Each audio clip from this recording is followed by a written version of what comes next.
اتشرف بحضرتك. محمد انور، مهندس في المعاش. اهلا وسهلا. من الاسماعيليه. اهلا وسهلا. اهلا وسهلا. من مهد الدعوه. اهلا وسهلا. اتفضل. قول لي حضرتك ليه موجود النهارده هنا في ميدان النهضه؟ والله هو النهارده لاظهار قوه الحركه الاسلاميه والتيار الاسلامي في مواجهه مؤامرات داخليه وخارجيه. تسعى لنصر الدين لله، تسعى الحق، انما هناك باطل. شوف الدين اللي ورانا مين ودول ورا مين. اضرب بيد من حديد، الشعب المصري وراءك بل امامك يا رئيس. نضحي بانفسنا ودمائنا وابنائنا واموالنا من اجل نصرة الحق. الله اكبر ولله الحمد. الله اكبر ولله الحمد. الله اكبر ولله الحمد. الله اكبر ولله الحمد. وكل واحد جاء هنا بدعوه من ربنا سبحانه وتعالى، لان الله سبحانه وتعالى هو القادر وهو الخالق وهو المسيطر على هذا الكون، فالله هو الذي جمع هؤلاء الخلق في مكان واحد وبدون اي اجراءات. نحن للدين فداء، نحن للدين فداء، فليعد للدين مجده، فليعد للدين مجده، فليعد للدين عزه، فليعد للدين عزه. حضرتك جاي من محافظه ايه؟ من القليوبيه، من بهتيم. شكرا خير. اهلا وسهلا. جايين نأيد قرارات الرئيس محمد مرسي ان شاء الله باذن الله. انت شايف حضرتك ان القرارات دي صح؟ طبعا صح. ليه بقى؟ اكيد كلها صح طبعا. ايوه ليه كلها صح؟ انا بقول لحضرتك ليه صح ممكن؟ لا انا بس بساله اهو وبعدين هسال حضرتك. ماشي. ثانيه واحده. ليه حضرتك شايف ان القرارات كلها صح؟ كل قرارات كلها صح. ايوه ليه ايه الصح؟ كل القرارات صح.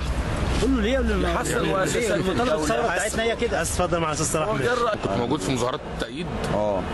ايه اللي بتأيده بالظبط؟ اللي بأيده ايه؟ القرار بتاع الرئيس. ايوه انت كنت بتاع الرئيس؟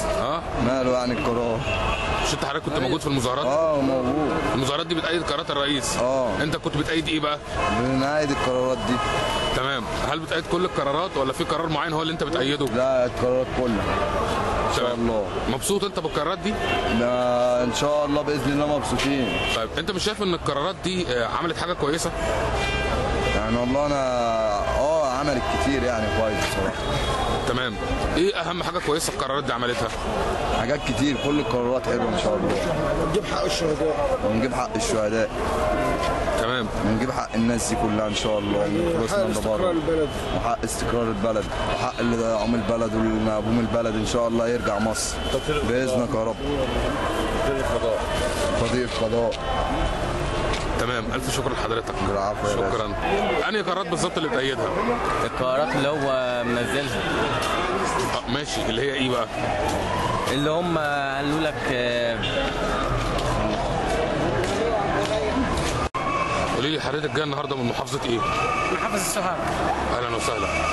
طب حضرتك جاي من سوهاج لغايه القاهره؟ ده جيت ازاي؟ جيت والله عايز اعدي الاستاذ محمد مرسي. تمام.